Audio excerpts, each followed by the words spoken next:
Everyone আসসালামু আলাইকুম, welcome to our tradition fun food channel. আজকে আমি দুপুরে কি আয়োজন করেছি তা তোমাদের সাথে শেয়ার করব। তো চলো, প্রথমে আমার কি যা যা লাগবে তা কেটে নিয়েছি।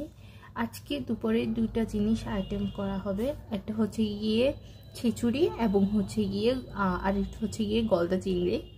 এই দুইটা আইটেম রান্না করা হবে। তো আমি আগে খিচুড়ির জন্য বসিয়ে দেবো। তো খিচুড়ির জন্য আমি প্রথমত একটা কড়াইতে পর্যাপ্ত পরিমাণে তেল দিয়ে দেব। তেল দেওয়ার পর আমি তেজপাতা এবং দারচিনি দিয়ে দেব। তারপর আমি পেঁয়াজ কুচি দিয়ে দেব। পেঁয়াজ কুচি দেওয়ার পরে আমি রসুনটা দিয়ে দেব। তারপর ভালোভাবে মিক্স করে নেড়ে চেড়ে নিয়ে আমি আলুগুলো দিয়ে দেব।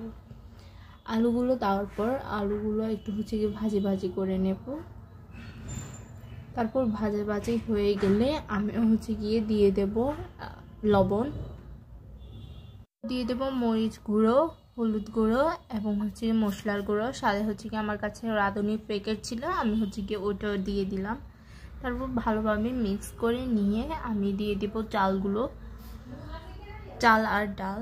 তো দুইটা আমি দিয়ে আমি এখন মশলার সাথে ভালোভাবে মিক্স করে ভাজা করে নেব, কারণ যত বেশি ভাজা হবে তত বেশি ঝরঝরে হবে। কিছুক্ষণ আমি চালটা ভাজি করে নিয়ে আমি তার ভিতরে দিয়ে দেব পানি দিয়ে আমি ভালোভাবে চালটা আবার একবার নেড়ে দেব, চাল আর ডালটা। তারপর একটু হয়ে আসলে আমি তার ভিতরে দিয়ে দেব কাঁচামরিচ। তারপর ভালোভাবে আবার মিক্স করে নিয়ে নেড়ে চেড়ে দিয়ে আমি দিয়ে দেব ঘিটা দেওয়ার পরে আমি ঢাকনা দিয়ে ঢেকে দেব। তারপর খিচুড়িটা হয়ে গেলে আমি ধনিয়া পাতা দিয়ে নামিয়ে ফেলবো। তারপর আমি চিংড়ির রেসিপিটা শুরু করে দেবো। তার জন্য আমি প্রথমত তেলটা দিয়ে দিলাম প্যানের ভিতরে গরম হওয়ার জন্য। তারপর এখানে হলুদ, লবণ, মরিচ দিয়ে রসুন বাটা দিয়ে মাখিয়ে নিয়েছি এই চিংড়িগুলো একে একে আমি তেলের ভিতর দিয়ে দেব। তারপর দিয়ে দেওয়ার পরে লালচে ভাব হয়ে আসলে এপিট ওপিট করে আমি ভাজি করে নিয়ে নামিয়ে ফেলবো। তারপর ওই একই তেলের ভিতরে আমি দিয়ে দেব পেঁয়াজ কুচি। তারপর পেঁয়াজ কুচিটা একটু ভাজা হয়ে আসলে আমি এখানে দিয়ে দেব একটু এবং কাঁচামরিচটা দিয়ে দেব।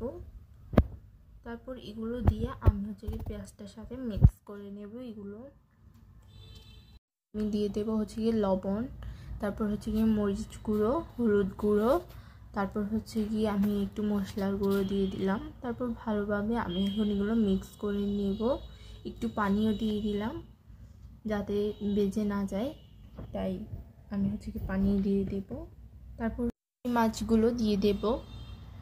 তারপর চিংড়ি মাছগুলো এক এক করে দিয়ে দেওয়ার পরে আমি একটু উল্টে পাল্টে নেব। হয়ে আসলে ধনিয়া পাতা দিয়ে নামিয়ে ফেলবো। এবং আজকের এই রেসিপিগুলো কার কার কাছে ভালো লাগছে অবশ্যই জানাবেন। অ্যান্ড এই খিচুড়ি এবং চিংড়ি মাছের কম্বিনেশনটা কার কাছে বেশি ভালো লাগে অবশ্যই তারা কমেন্টে জানাবা। অ্যান্ড এই ভিডিওটা তোমরা অবশ্যই বেশি করে শেয়ার করে দেবা। অ্যান্ড টাটা, আল্লাহ হাফেজ।